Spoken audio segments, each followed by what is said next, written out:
ایک دفعہ کا ذکر ہے، ایک شخص دنیا سے الگ تھلگ ایک کمرے میں رہتا تھا۔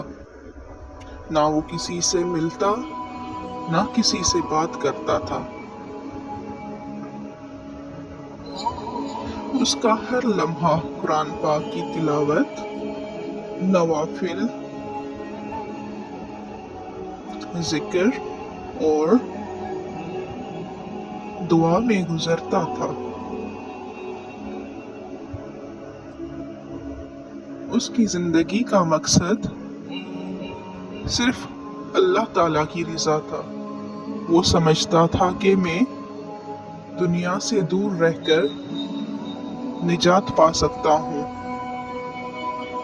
لیکن شیطان جو انسان کی گھات میں رہتا ہے، اسے یہ تنہا نیک انسان پسند نہیں آیا۔ شیطان ایک نیک انسان کی صورت میں اس کے پاس آیا۔ آپ کو ہماری یہ کہانی کیسی لگ رہی ہے؟